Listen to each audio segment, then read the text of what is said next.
Only 3 snakes that exist in Tasmania, all of them poisonous. Wow, this looks like something out of The Hobbit, except with wallabies who have little baby joeys in their pouch there.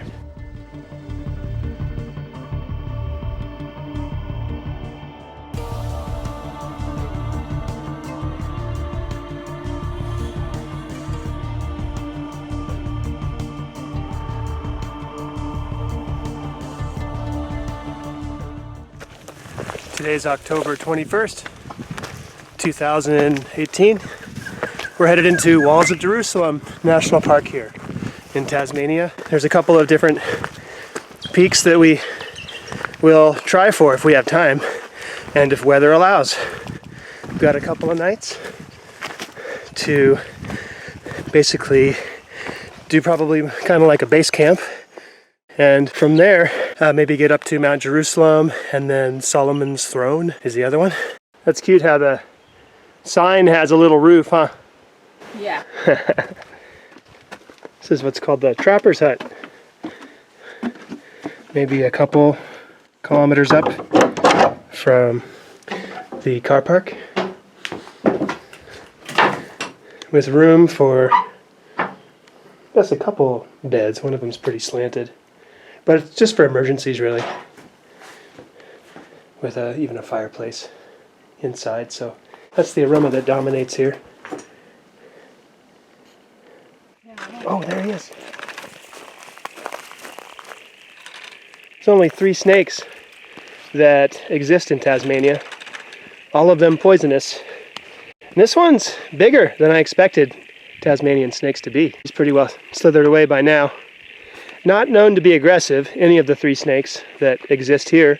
This one had fair warning that we were coming, so it slithered away pretty quickly, huh? A lot of frog or cricket action down there, with what we believe to be Cradle Mountain in the background there, and a pretty interesting ridgeline as well.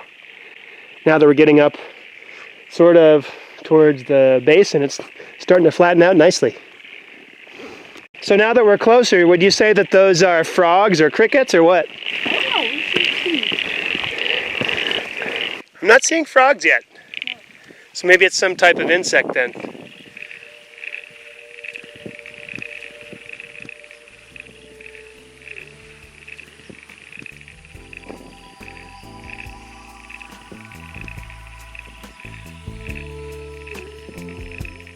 We're here at the Wild Dog Campground.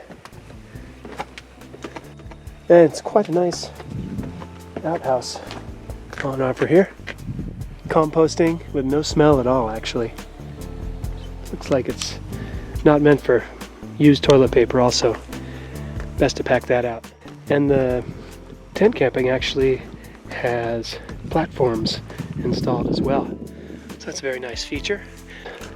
And a very pretty wooden boardwalk. The commercial sites are impressively equipped with a water tap as well. Pretty nice. Didn't stop to look at the other non-commercial sites, but these nicer platforms are available Friday through Monday, according to the signage.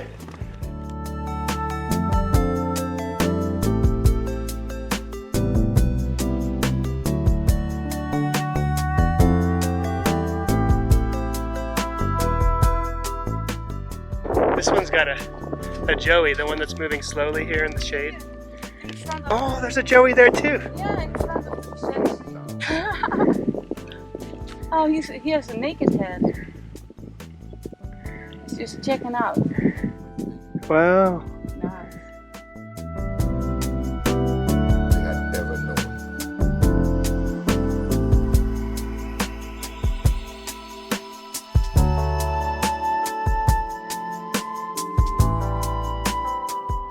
Such a beautiful spot here as we get a glimpse at what's known as the temple.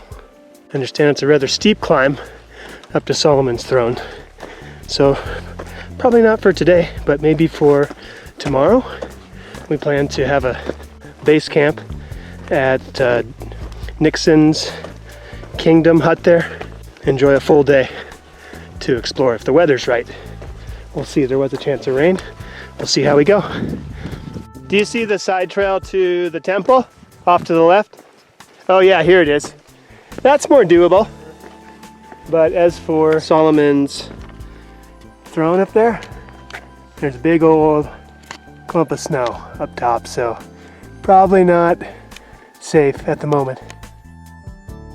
Plenty of other little side trips that we can enjoy. Oh, another one. Mount Jerusalem. Yeah, that's the side trip to Mount Jerusalem up there. Wow, this looks like something out of The Hobbit, except with wallabies who have little baby joeys in their pouch there. Everything they had ever known.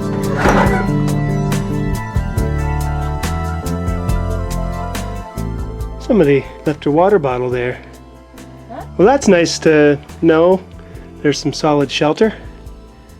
Wow. Somebody left a little cooking device or mug or something there too.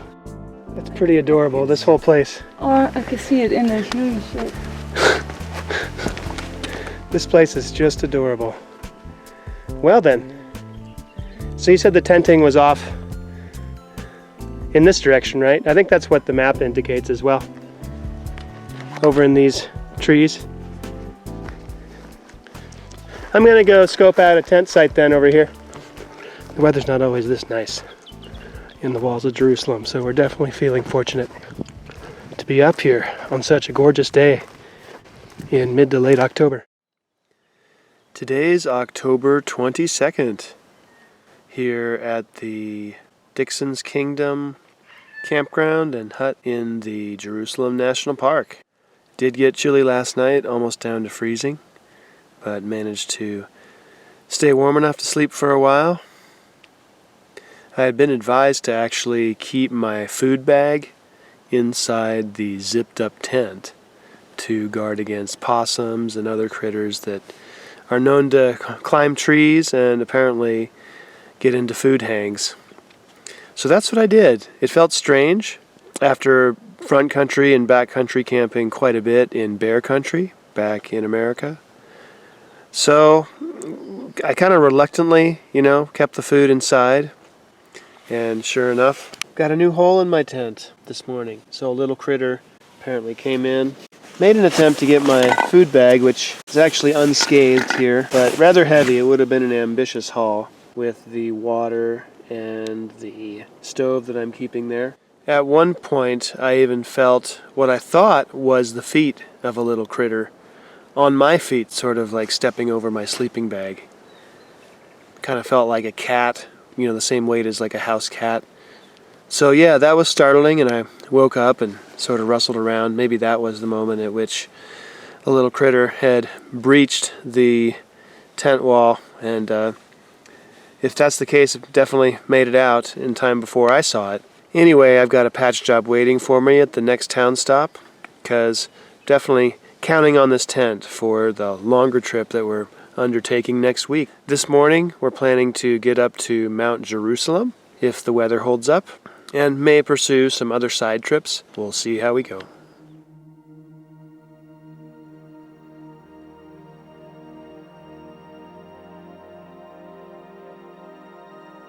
It's a windy morning, but beautiful nonetheless, now that the sun's up.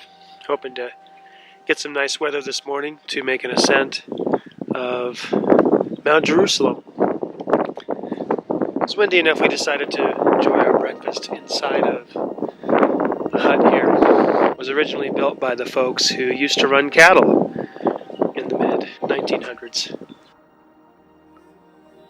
The pencil pines in this area are quite beautiful as well. Remind me a lot of the bristlecone pines back in the United States in places like Great Basin National Park, the way that they're sort of twisting and winding branches, stretching out in various directions. And they're also some of the oldest trees in Tasmania, some of which date over 1,000 years old. So a beautiful morning here at Dixon's Kingdom in Walls of Jerusalem National Park.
Up top here, coming down from Mount Jerusalem, but some beautiful scenery, partly cloudy. Looks like there may be some storm clouds rolling in.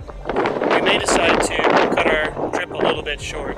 We met a very friendly German hiker named Fabian, who had an actual hard copy map, fortunately, and found out about an alternate route going back to the car park that involves a loop on lower elevation terrain that hits up a few lakes along the way, including Ball Lake, where there's a hut that we'll be seeing first. And then there's a camping area on the north side of Lake Adelaide as well.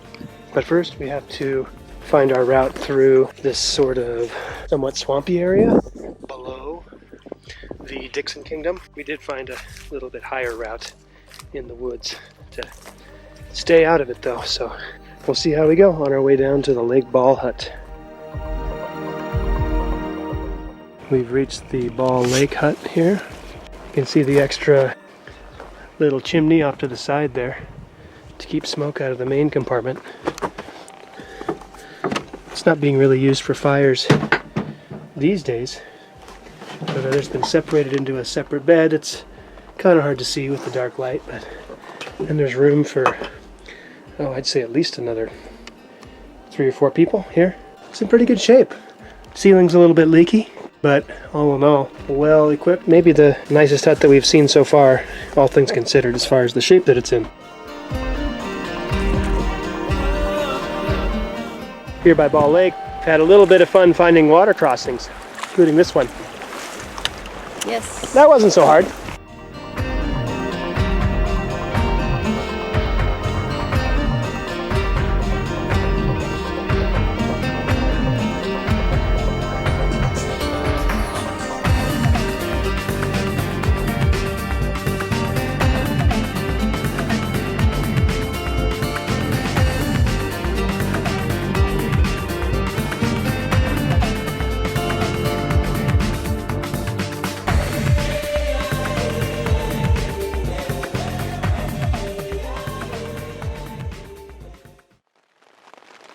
Today is October 23rd, 2018.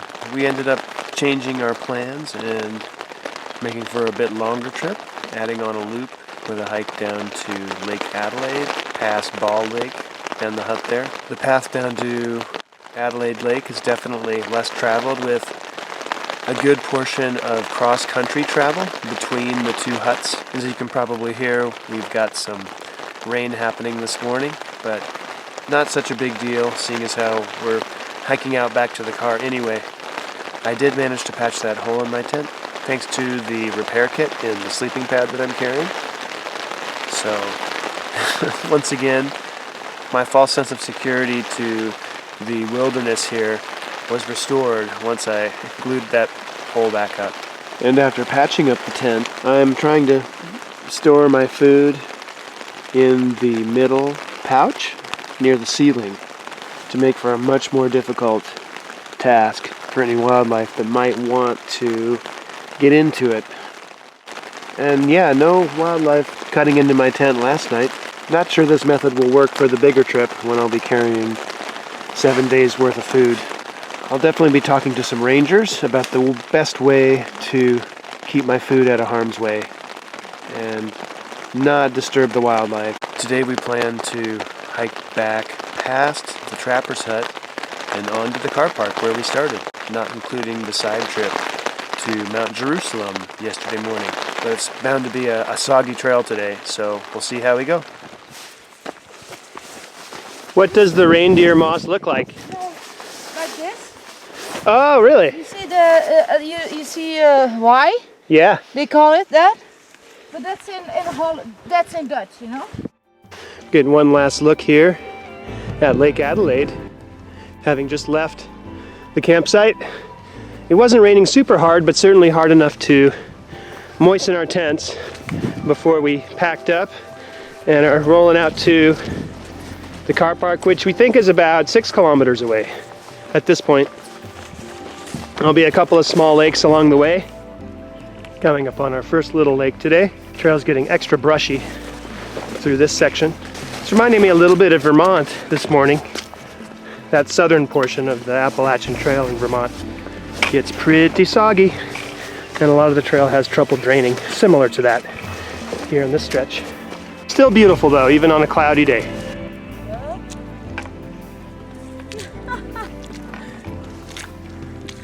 What do you think? Yeah, they're pretty good.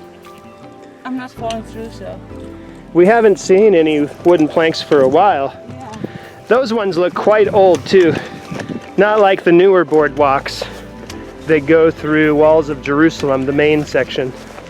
So it's mainly been stepping through and around many puddles here on our way back to the junction, but we're almost there. It's nice seeing a little bit of blue sky today as well. As we walk through the valley west of Solomon's Throne, Solomon's Jewels, Wild Dog Creek, and the rest.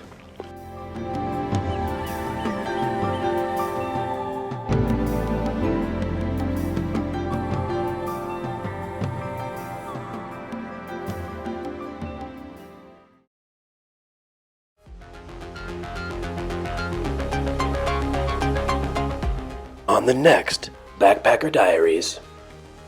Just crossed our first bridge on the overland track. So a bit of a gnarly climb here. This section of trail gets so steep that it actually has a chain to grab onto.